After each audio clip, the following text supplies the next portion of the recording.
हर हर महादेव दोस्तों, स्वागत है आपका हमारे YouTube चैनल पर।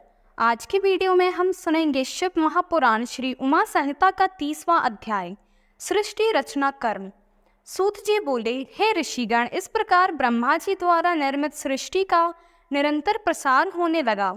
प्रजापति ने अयोजना शतरूपा से विवाह किया। शतरूपा ने 900 वर्ष तक तपस्या करके उन्हें पति रूप में प्राप्त किया। इन्हीं के मनु नामक पुत्र हुए। मनु के 71 मनुओं की रचना मनवंतर संज्ञा कहलाती है। फिर वीरका हुई, इनसे उत्पादन की उत्पत्ति हुई। राजा उद्दानपाद का विवाह सुनीति से हुआ। उन्हीं के परम तेजस्वी पुत्र के रूप में ध्रुव पैदा हुए। ध्रुव ने ब्रह्मा जी की 3000 वर्षों तक कठोर तपस्या करके सप्त ऋषियों से भी ऊपर स्थान प्राप्त किया था। पुष्टि और धान्य नामक ध्रुव के 2 पुत्र हुए। पुष्टि की पत्नी सुनथा थी। उनसे रिपुंज्य, विप्र, नृकल, वृक्ष, तेजा नामक 5 पुत्र पुष्टि को प्राप्त हुए। रिपु से चाक्षुष, पुष्किरणी पत्नी से चाक्षुष को वरुण नामक पुत्र प्राप्त हुआ। सुनीता से अंग को बेन नामक पुत्र की प्राप्ति हुई। बेन के शरीर से ऋषिगण के मंथन किया। उनके दक्षिण हाथ से राजा पृथु पैदा हुए, जो भगवान विष्णु के अवतार थे। पृथु ने पृथ्वी का दोहन किया ताकि प्रजा का हित हो सके।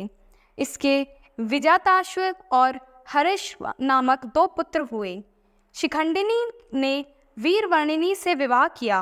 इनसे प्रजापति की प्राप्ति हुई, जो कि सोम के अंश थे। तत्पश्चात दक्ष ने 2 पैर वाले और 4 पैरों वाले जीवों को उत्पन्न किया। हर्ष नामक 10,000 पुत्र उत्पन्न हुए, जो महर्षि नारद के वचनों और उपदेशों को सुनकर वैरागी हो गए। फिर ब्रह्मा जी ने शबलाश्व नामक 10,000 पुत्र उत्पन्न किए, जिन्हें नारद जी ने वैरागी बना दिया। यह सब जानकर दक्ष बहुत क्रोधित हुआ। क्रोधित दक्ष ने देव ऋषि नारद को श्राप दिया। नारद, तुमने मेरे पुत्रों को गलत मार्ग पर डाल दिया है, उन्हें मुझसे दूर कर दिया है, इसीलिए तुम भी कहीं चैन से नहीं बैठ सकोगे। तुम्हारा कोई निश्चित ठिकाना नहीं होगा, तुम जगह जगह घूमते रहोगे। पुत्रों के बाद दक्ष की 13 कन्याएं हुई, जिनका विवाह कश्यप, अंगिरा, कृष्णश्व एवं चंद्रमा से हुआ। इस प्रकार अनेकों जीवों का निर्माण करने के पश्चात भी ब्रह्मा जी की सृष्टि का विकास नहीं हुआ। तब उन्होंने मैथुनी सृष्टि की सृजन करने के बारे में सोचा।